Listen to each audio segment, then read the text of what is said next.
Fala galera, Jonas da Quanto aqui. Vamos então para a terceira aula da nossa série aqui, Crie seu primeiro jogo na Unity. Então nessa aula a gente vai criar o nosso personagem, a gente vai criar a mecânica dele, vai escrever nossos primeiros códigos, para começar a entender como que é essa dinâmica de escrever código e como é que esse código nosso vai interagir com os objetos na Unity, beleza? Então vamos lá. O primeiro passo, a gente vem aqui na nossa pasta de sprites que a gente tinha baixado na outra aula, tá? Se você não viu, eu vou deixar o card aqui para você poder ver o primeiro e o segundo episódio da nossa série, certo? Eu vou vir aqui no céu, eu vou usar esses sprites aqui por padrão e vou arrastar aqui nosso passarinho de asinha fechada para a tela. Primeira coisa que você vai ver que acontece é que, cara, ele é gigantesco para nossa tela, né?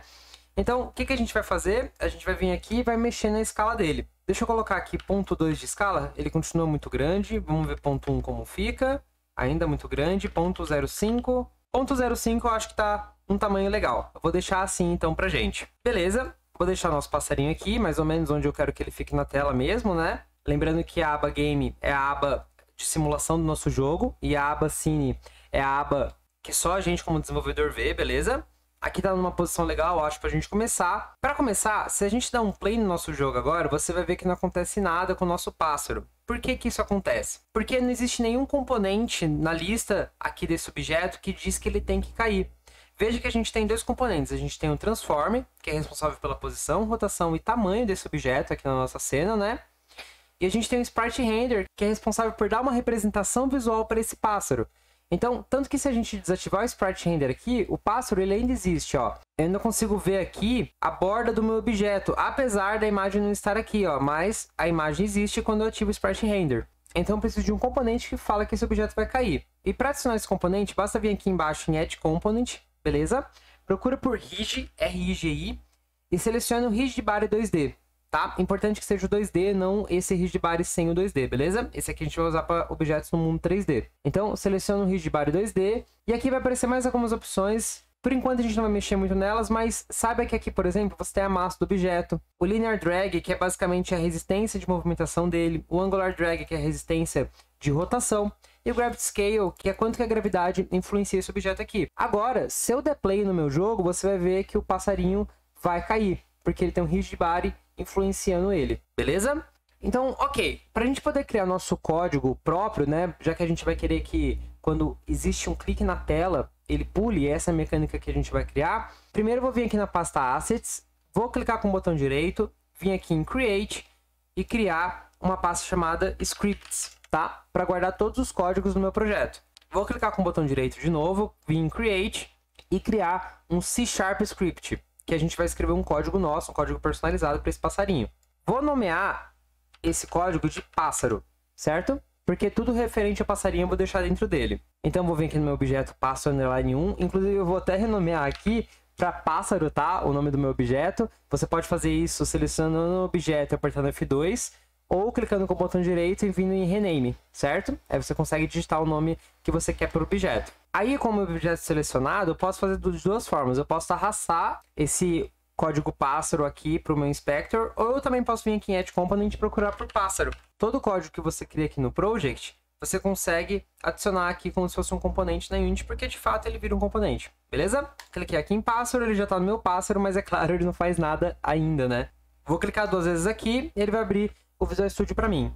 Lembrando que se você não tem a Unity instalada, você não tem o Visual Studio instalado, eu vou deixar um card aqui também te ensinando como que você faz para instalar a Unity, beleza? Para vir tudo pronto para você já. Abrindo aqui então o seu código, vamos aos básicos, tá? Primeiro ponto, eu quero que você não se intimide com a quantidade de informação que tem aqui, né? O que é esse void, o que é esse update, o que é esse start, o que são essas chaves, esses parênteses, tá? O que é essa palavra, por que class está em azul, pássaro está em verde? Não se preocupa com esses detalhes. Como esse aqui é um tutorial bem básico, eu vou te explicar o necessário que você precisa entender para seguir aqui com os vídeos, tá?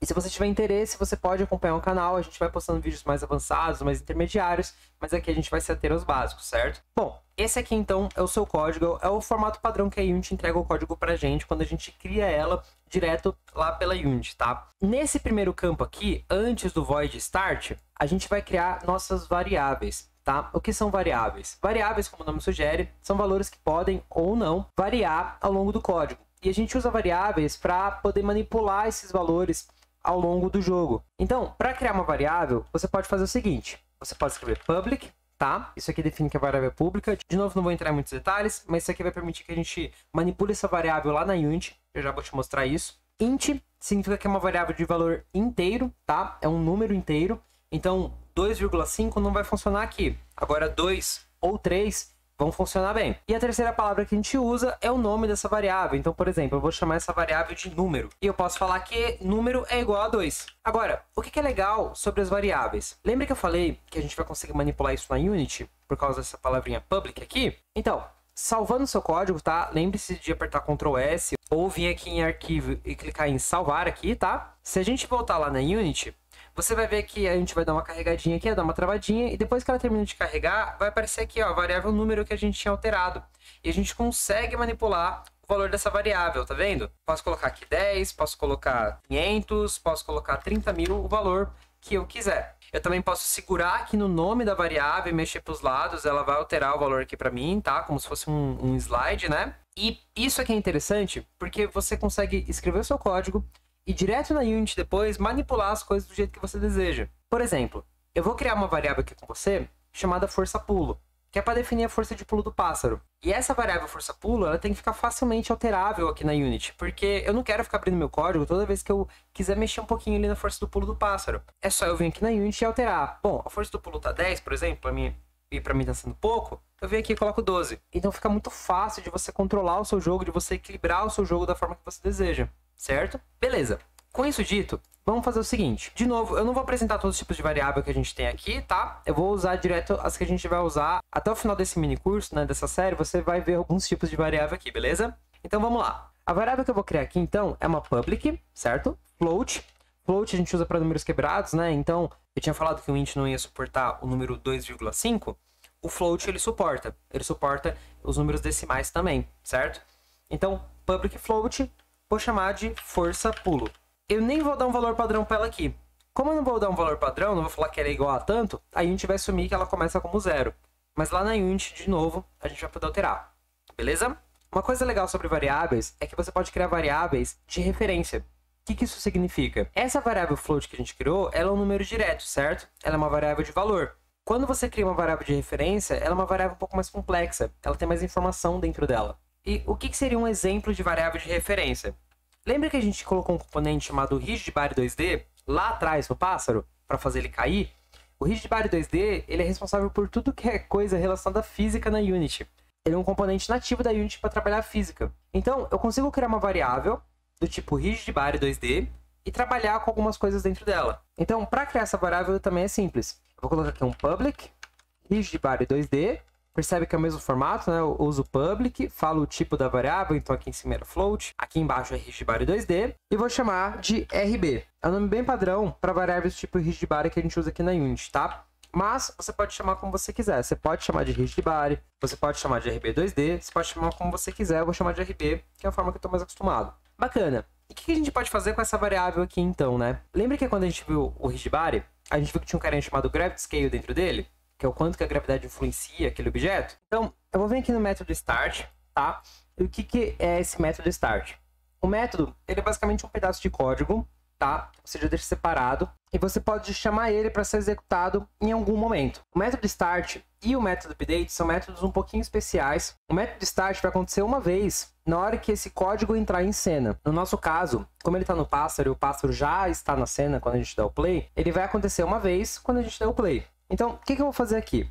Eu vou vir aqui e falar que rb.gravityScale, lembra o gravityScale que a gente mexeu lá na Unity, é igual a 3, por exemplo. O que eu estou fazendo aqui? Eu estou acessando a variável rb e falando que o gravityScale dentro dela agora é igual a 3. Não é mais igual a 1 como está lá na Unity nesse momento. Então, ó, se eu vim aqui na Unity, se a gente ver aqui, ó, o gravityScale está em 1, certo? Então, se eu der play agora, será que esse gravityScale vai mudar para 3? Vamos dar um play e vamos ver o que acontece.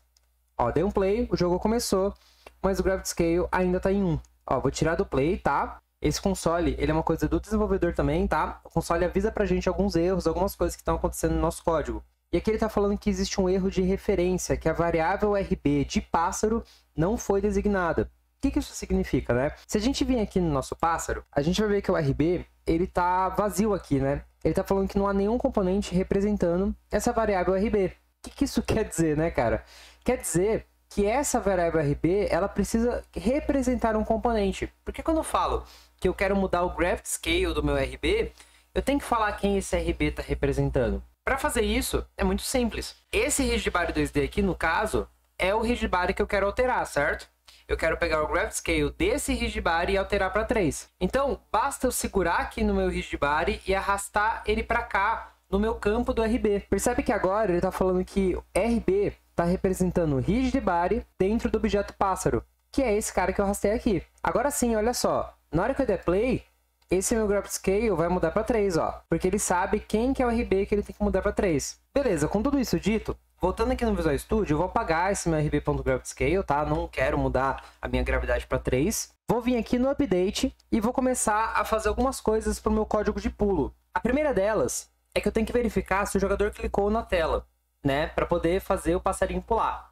E como que a gente faz isso? A gente usa o if, que é uma condicional. Essa é a estrutura do if. A gente coloca o if, parênteses e depois chaves, tá? Dentro dos parênteses, a gente vai falar qual que é a condição que a gente quer que seja satisfeita para qualquer coisa que a gente colocar dentro dessas chaves acontecer. Então, é basicamente assim. Se isso acontecer, faça isso, beleza? Vamos escrever o if, vai ficar um pouco mais fácil de você entender. Então, ó, aqui dentro do if, o que eu vou querer fazer? Eu vou querer verificar se o jogador clicou na tela. Uma das formas que a Unity dá pra gente fazer isso é assim, ó. A gente digita input.getMouseButtonDown, tá? Isso aqui a gente tá verificando se o jogador apertou um botão do mouse, tá? Não se ele está segurando, nem se ele soltou, mas se ele apertou, acabou de apertar o botão do mouse. E entre parênteses a gente fala 0. Esse 0 representa o botão esquerdo do mouse. E se você mandar esse jogo para mobile, ele vai entender que é um clique na tela também. Beleza, então olha como está essa linha de código. Se o jogador apertar o botão esquerdo do mouse, eu quero que aconteça alguma coisa aqui. O que eu quero que aconteça? Eu quero que o passarinho pule para cima. E o que isso significa se a gente pensar em números, né? Se a gente vem aqui na Unity, a gente sabe que o passarinho tem 2 eixos para navegar. Ele tem um eixo X, ele pode ir para a esquerda e para a direita, certo? E ele tem um eixo Y, ele pode ir para cima e para baixo. Basicamente o que eu quero dizer é que eu quero jogar o passarinho no eixo Y no sentido positivo. Eu quero jogar o passarinho para cima. Isso seria um pulo, certo? E como a gente tem um rigid body, depois que a gente joga ele para cima, por causa da gravidade, ele desce. Se você parar para pensar, isso é basicamente um pulo na vida real. É você impulsionar um objeto para cima e a gravidade depois vai puxar ele para baixo. Então, é isso que eu vou querer fazer. Como que a gente faz isso na Unity? Será que a gente vai ter que programar, cara, essa física, todo esse processo na mão aqui? Felizmente, não. Lembra que eu falei que o rigid body é responsável por tudo relacionado à física aqui na Unity? Então, a gente tem uma variável que representa ele, certo? Então, se a gente colocar aqui rigidbody.add, a gente vai ver que tem um método chamado addForce, tá? E sim, isso aqui é um método igual start, é um método igual update. Porque dentro desse rigid body 2D, a gente tem vários métodos e várias variáveis. A gente mexeu em uma variável, que era o GraphScale, e agora a gente está mexendo no método, que é o addForce. Que nem eu falei, não se preocupa em entender toda essa estrutura. Até o final da série você vai entender com um pouco mais de facilidade, porque a gente daqui a pouquinho, inclusive, vai escrever um método nosso também. Então, legal, quando você escreve o addForce, ele pede uma informação para você aqui, ó, ele tá pedindo um vector2, ou seja, ele tá pedindo um x e um y, tá? Isso é um vector2. É uma variável que guarda um x e um y. Por que isso? Porque você pediu para adicionar uma força, mas ele quer saber em que sentido que você quer adicionar essa força. Para fazer isso, a gente pode fazer o seguinte, a gente pode criar um novo vector2, certo? Então a gente usa a palavrinha new e coloca vector2. E aqui a gente define um x e um y para esse vetor. No caso, eu não vou querer adicionar nenhuma força em x. Eu não quero que o pássaro vá para a esquerda ou para a direita. Então eu vou colocar 0. Já no meu eixo y, eu poderia colocar aqui, por exemplo, 10. Para jogar ele com 10 de força para cima. Só que eu tenho uma variável aqui em cima que eu criei antes para representar essa força. Então eu vou colocar aqui, na verdade, no meu eixo y, a minha variável força pulo, beleza? Toda vez que você escreve uma linha de código, é importante colocar o ponto vírgula no final, certo? Tanto que eu coloquei aqui nas variáveis também. Esse ponto vírgula, ele representa o final de uma linha. Note que no if a gente não tem um ponto vírgula, porque isso aqui não é um final de linha, na verdade, né? Na verdade, o if, ele continua aqui dentro. Por isso que a gente não coloca o ponto vírgula no final do if. Chamei meu rigid body, dei um addForce nele e falei que eu quero adicionar 0 de força em x e força pulo em y. Isso tudo quando eu apertar o botão esquerdo do mouse. E por que isso está dentro do update? Porque o update, ele acontece a todo momento, tá? O update, ele acontece uma vez por frame. Isso aqui varia de dispositivo para dispositivo, mas um valor que a gente costuma ter bastante de referência aqui é 60 vezes por segundo o update acontece. Porque você tem 60 frames por segundo, o update acontece uma vez por frame, então isso aqui acontece 60 vezes por segundo ou mais, tá? Pode ser menos, pode ser mais, mas a gente toma 60 como um valor de referência, um valor base, para ter de ideia. O que é importante você entender é que o update ele acontece o tempo todo. Então, o tempo todo, a gente está verificando se o jogador apertou o botão esquerdo do mouse, e caso ele tenha apertado o botão esquerdo do mouse, nesse frame, a gente adiciona uma força aqui no eixo Y, com força pulo como intensidade, beleza? Eu sei que é muita informação, mas de novo, até o final da série vai tudo ficando um pouco mais fácil, porque você vai vendo essas informações de forma repetida, beleza? Você vai começar a entender melhor como que elas se comunicam. Beleza, vamos lá na Unity então. A Unity, de novo, né, ela dá uma carregadinha. Vamos vir aqui no força pulo, vamos colocar 100, só para ver se na hora que a gente clicar na tela, o passarinho realmente vai para cima. Então, ó, vou dar um play, caiu, cliquei, ó, não foi o suficiente. Vamos colocar aqui então um 1200 para ver se vai ser. Vamos ver. Vou clicar. Ó, o passarinho agora voou demais, né? Se a gente vem aqui na bacia, ele tá lá em cima, né? Mas tá funcionando. Vamos colocar um outro valor aqui, deixar um pouquinho mais equilibrado. Vamos ver se 300 fica legal. Cliquei. Ah, beleza. Ó, agora sim, ó. Agora o passarinho tá pulando do jeito que a gente queria. Fechou? Só para fechar esse vídeo aqui, eu vou vir aqui no código do passarinho e vou fazer o seguinte. Eu vou pegar todo esse processo aqui, que é referente ao pulo, né? E vou criar um método de pulo. Por quê? Porque quanto menos a gente ocupar o update, melhor. Quanto mais limpo o nosso update estiver, melhor. Porque o update ele vai comportar aí vários processos que precisam ser verificados o tempo todo. E como que a gente cria um método nosso, né? Vamos fazer o seguinte. Igual a variável, vamos colocar um public aqui. E aí eu vou usar essa mesma estrutura aqui do update. Ó. Vou colocar um void, vou dar um nome para o meu método. No caso vai ser pular, parênteses e minhas chaves, tá?